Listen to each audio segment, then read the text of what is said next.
Pega o meu materialzinho aí, galera, fazendo favor, vamos lá. Obrigado. Vamos trabalhar, gente. Quem tiver seu material, depois eu entrego, quem não tiver recebido. E quem recebeu e não trouxe, vocês vão entender certinho a parte. Depois eu coloco no site para vocês o slide no formato PDF para vocês completarem, tá ok? Galera, vamos revisar rapidinho o que a gente viu ao longo dessa semana em eletromagnetismo. A primeira coisa, vamos lá. A primeira coisa foram as fontes de campo magnético. Qual que é a primeira fonte de campo magnético que a gente mexeu? O ímã. O ímã tem dois tipos. O ímã o quê? Natural e o ímã artificial. O ímã natural, magnetita, lá da região da Magnésia, na Ásia Menor. Tem no mundo inteiro, mas foi lá que foi descoberto primeiro, né? E aí a gente comentou que além do ímã, você tinha outras fontes. Você tinha também um ímã artificial. Como é que eu consigo produzir um ímã artificial? Eu pego uma substância, que tipo? Ferromagnética, lembra disso? Coloco ela dentro de um campo magnético, ali próximo, ela orienta os ímãs elementares dela e se transforma em um ímã também. Quando a gente fala em propriedade ferromagnética, quer dizer que ela ensina os ímãs elementares do ferro. O que ensina ímã elementar? É orientar o quê? O sentido de rotação do elétron, que a gente chama comumente de quê? Spin, perfeito. Qual que é a segunda fonte de campo magnético que a gente estudou? O primeiro foi o ímã, fio percorrido por corrente elétrica. No fio percorrido por corrente elétrica eu tenho vários tipos. O primeiro tipo qual que é? Um fio o quê? Retilíneo. O segundo era um fio o quê? Circular, que a gente chamava de espira. Se eu pegasse várias espiras, colocasse uma em cima da outra e em cada uma delas eu fizesse passar uma determinada intensidade de corrente, o que eu teria? A bobina chata. Qual seria o terceiro tipo? É aquele que você enrola ele ao redor de um caninho. Solenoide. Depois você vai vendo devagarzinho como é que você calcula o campo magnético, ou vetor indução magnética em cada um desses pontos, tá ok? Terminou o solenoide, a gente estudou a substância ferromagnética, que é aquela que aprende a ter propriedades magnéticas. Ela fica perto do campo magnético, se orienta e aprende a fazer a mesma coisa. Qual que era o segundo tipo de substância? A paramagnética, né? Paramagnética é aquela que inicialmente tem o quê? Repulsão, lembrou de você? Repulsão, você foi chegando ali, repeliu, você lembra de mim, né? Repulsão e depois uma atração meio falsa, assim, né? Bem fraquinha, bem assim, amanhã nem olho na cara, certo? Quais são essas substâncias? Ajuda o José aí. Alumínio e platina, pode ser os dois? E a última, a substância é o quê? Diamagnética era qual, hein? O grafite. O grafite, destaque era para quê? Repulsão, somente repulsão, beleza? A gente vai falar sobre força magnética. Para fontes de campo magnético, que regrinha que eu uso? Regra da mão direita. Para força magnética, que regrinha que eu uso? Mão esquerda. Faça bom o quê? Vestibular. Esse aqui é o quê? A força. Esse aqui? O campo, que era o B. E esse aqui? A velocidade ou vestibular. Como é que eu posso lançar uma carga dentro de um campo magnético? Detalhe, esse campo magnético, para funcionar do jeito que eu estou ensinando, tem que ser de que tipo? Uniforme. Campo magnético uniforme. Para eu lançar ele lá dentro, quais são as formas que eu tenho? Na mesma direção, paralela ao campo, que pode ser na mesma direção e no mesmo sentido, na mesma direção e sentido o quê? Oposto. O que mais? Qual que é o outro jeito? Perpendicular ao campo e o último? Oblíquo. Se eu lançar paralelo, que movimento vai ser? Retilíneo uniforme. Perfeito, perfeito. Se eu lançar perpendicular, circular uniforme. E se eu lançar ele desgueio, assim, ó, oblíquo? Helicoidal uniforme, que era uma composição dos dois. Tudo ok até aí? Bom, então dando sequência, o que a gente vai falar agora?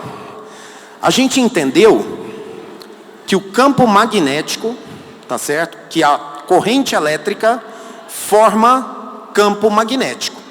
Mas eu falei para vocês que a utilidade prática é o inverso. A gente estudou tudo isso para que a gente conseguisse entender como, a partir de um campo magnético, eu consigo formar corrente elétrica. Ok? Então, o que a gente vai estudar agora é um fenômeno conhecido como indução magnética ou eletromagnética. Na verdade, indução magnética seria o nome mais correto, tá? Na indução magnética, qual que é a primeira coisa que eu preciso entender? O que é? O que é a indução magnética? A definição está ali, ó. É um princípio físico que associa a obtenção de corrente elétrica a partir do campo magnético. Existe um princípio que faz o contrário do que a gente estudou. O campo elétrico gerava magnético, mas o meu interesse é o magnético gerar elétrica, porque eu quero gerar energia elétrica.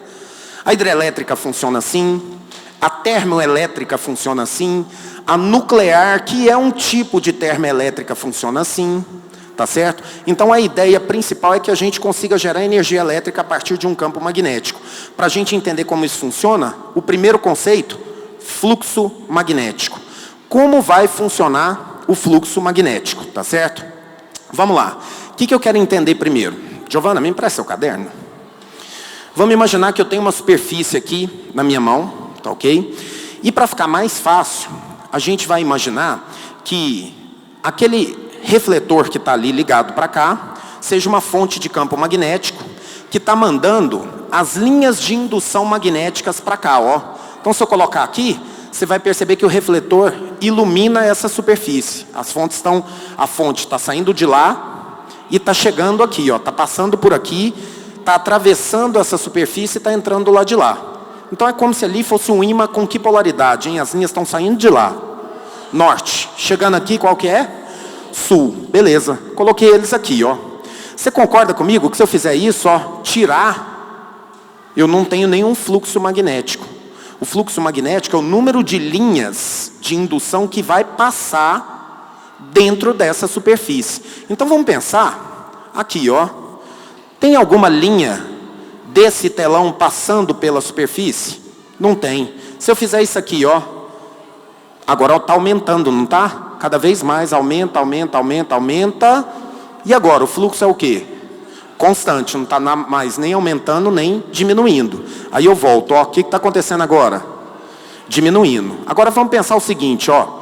Vamos imaginar que eu faça isso. O que está acontecendo com o fluxo? Está variando, aumentando ou diminuindo, ó? Em relação ao que você está vendo aqui, ó, está diminuindo, não está? Tem menos linhas passando por essa folha. E aí, à medida que eu vou voltando, ele vai aumentando. Qual que é o fluxo máximo, então? É quando ele está assim, ó. E qual que é o fluxo mínimo? É quando ele está assim? Vocês vão entender melhor o que eu estou falando. Então, o que eu tenho que considerar aqui? Obrigado, viu, Giovana? O que eu tenho que considerar aqui de importante para vocês entenderem no slide que eu passei?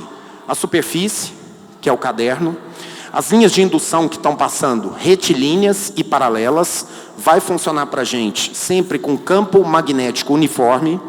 Essas linhas de indução são igualmente espaçadas, distanciadas, e o vetor de indução segue a mesma direção e o mesmo sentido. Está vendo o B ali? A seta preta acompanhando a seta azul. E ali, ó, eu tenho uma retinha que tem um N, que é perpendicular ao caderno. Reta normal. Essa reta normal é um jeito que a gente tem de conseguir enxergar a variação do ângulo que vai existir. Desde o momento em que o caderno estiver na vertical, você concorda que quando eu colocar esse caderno na vertical, aquele ângulo θ diminui e vira quanto? Vira 0. Até o momento em que eu vou virando, virando, virando, até que o θ vire quanto? 90. Nós vamos ficar só do 0 ao 90. Tudo ok até aí, gente? Estão me acompanhando? Então, o que nós vamos fazer agora? A gente vai tentar entender como é que eu consigo fazer o fluxo magnético aumentar. Então, vamos lá. Na sequência, como é que a gente pode variar o fluxo magnético? Eu vou colocar linha a linha e vou perguntando para vocês, e vocês vão me falando se estão entendendo ou não. A gente vai pensar junto como é que eu posso aumentar o fluxo magnético. Primeira tentativa, voltei com o mesmo slide anterior, para vocês usarem como referência. E está ali a primeira, ó, variando o valor de B. Você concorda comigo que eu tenho 6 linhas passando pelo caderno?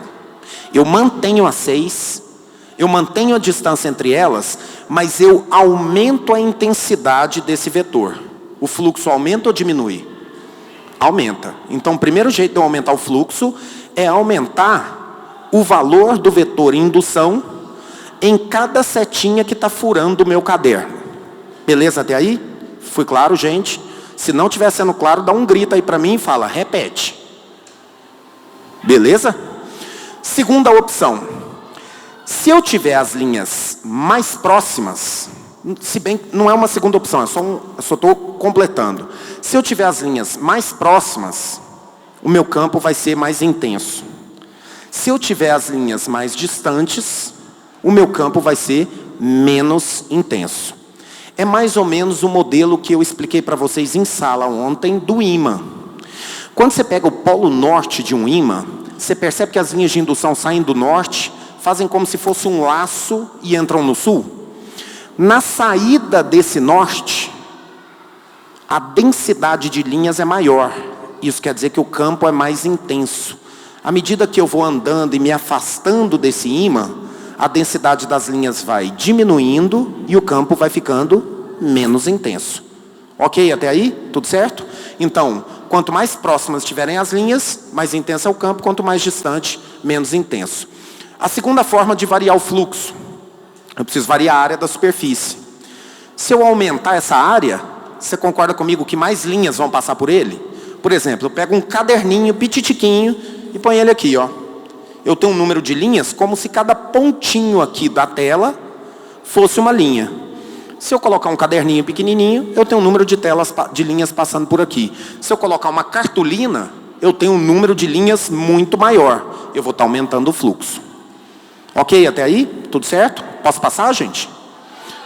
Vai lá, vai copiando. Eu posso, então, primeiro, variar o valor de B, né? Juntar as linhas, separar. E depois, aumentar a área ou diminuir a área. Se eu aumentar a área, mais linhas vão passar. Se eu diminuir a área, menos linhas vão passar.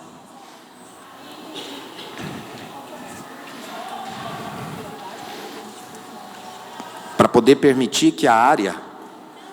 Como é que eu posso aumentar a área? Vamos, olha aqui, ó, boa pergunta. Como é que é?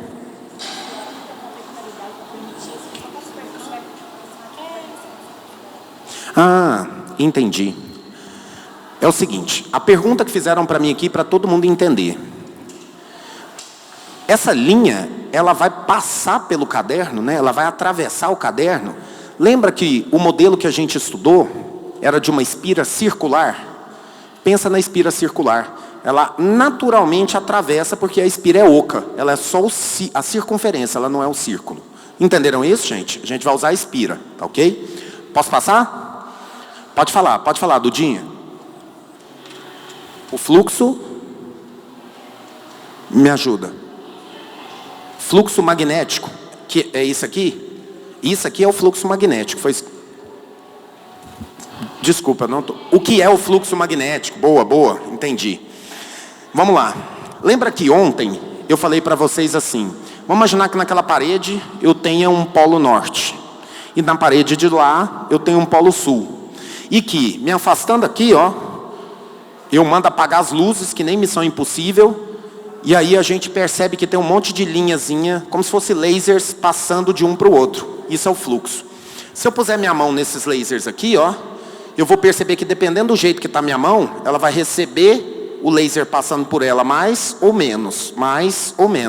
Isso é o fluxo magnético. É o número de linhas que vai passar de acordo com a área da superfície que eu estou mexendo. Tudo certo isso, gente? Vai ficar mais claro já para vocês, fica tranquilo, tá? Bom, terceiro jeito, variar o ângulo, né? É o que eu acabei de explicar para a Duda agora. Se eu deixar o ângulo assim, ó, eu não tenho ângulo igual a zero, nenhum fluxo. Mas se eu for fazendo isso, ó, vai passando cada vez mais linhas de indução no caderno. Certo isso, gente? Tá claro para vocês? Então são 3 jeitos que eu tenho de mexer nesse vetor indução magnética. O primeiro é mexendo no próprio valor do vetor. O segundo, né, ou aumentando ou diminuindo a distância entre as linhas. O segundo jeito é mexendo na área da superfície. E o terceiro e último é variando o ângulo entre elas. Ok isso? De qualquer uma dessas formas aí, eu consigo produzir corrente elétrica a partir do fenômeno da indução. A gente vai entender como é que funciona essa corrente agora.